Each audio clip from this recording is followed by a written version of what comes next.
काव्य और ललित कलाएं भारत में पौराणिक साहित्य और वाङ्मय का समृद्ध भंडार है।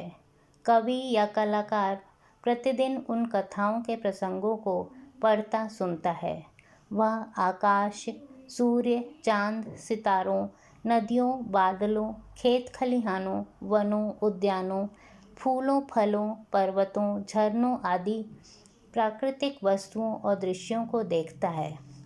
कवि जो साहित्य का कलाकार है, उन प्रसंगों या दृश्यों का शब्द या भाषा द्वारा चित्रण करके पाठक के मन को सौंदर्यानुभूति करवाता है और आनंद प्रदान करता है। एक चित्रकार उसी प्रसंग या दृश्य को उतने ही प्रभावशाली ढंग से कैनवास या पत्र पर चित्रण कर चित्र, लघु चित्र या भित्ति चित्र के रूप में प्रस्तुत करता है और चित्र देखने वालों को आनंदित करता है। ये सभी कलाकार भारतीय साहित्य, चित्रकला, मूर्तिकला और वास्तुकला में अंतर्निहित एकात्मता को प्रस्तुत कर रहे हैं तथा उसका उद्घाटन कर रहे हैं। यही बातें हमारी ललित कलाओं की एकान्विति की पुष्टि करती है और प्राचीन सभ्यता व संस्कृति की गौरवमयी परंपरा व एकात्मता को अक्षुण्ण बनाए रखे हुए है। हमारे पौराणिक साहित्य में भगवान श्री कृष्ण की लीलाओं की कथाओं में अनेक प्रसंग बहुत लोकप्रिय हैं। इनमें से एक प्रसंग इस प्रकार है।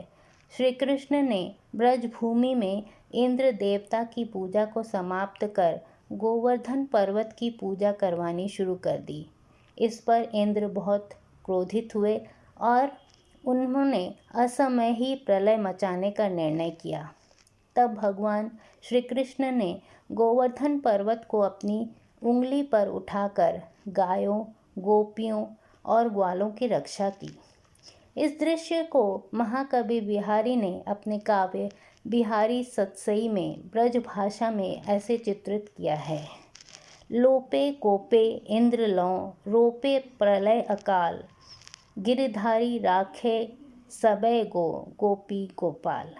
अर्थात अपनी पूजा लुप्त होने पर इंद्र बहुत क्रोधित हुए और उन्होंने असमय ही वहाँ प्रलय मचाने की ठानी। तब श्री कृष्ण ने गोवर्धन पर्वत उठाकर गायों, गोपियों और ग्वालों की रक्षा की। यह दोहा हिंदी भाषा में रौद्र रस का एक उत्तम उदाहरण है। अनेक चित्रकारों ने भी अपनी अपनी दृष्टि के अनुसार इस दृश्य का उससे भी अधिक प्रभावशाली ढंग से रंगदार चित्रण किया है।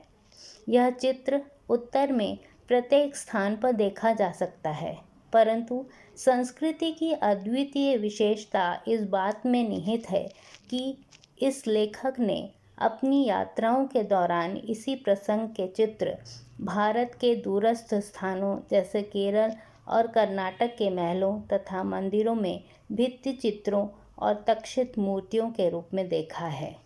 यह तथ्य भारतीय संस्कृति की अखंडता को दर्शाता है। इसी प्रकार कवियों ने अपनी रचनाओं में विभिन्न ऋतुओं का वर्णन किया है। संगीतज्ञों ने अलग अलग ऋतुओं के अनुकूल रागों और बंदिशों जैसे चैती, होरी आदि बनाई हैं तथा चित्रकारों ने चित्रों, विशेषकर लघु चित्रों का चित्रण किया है।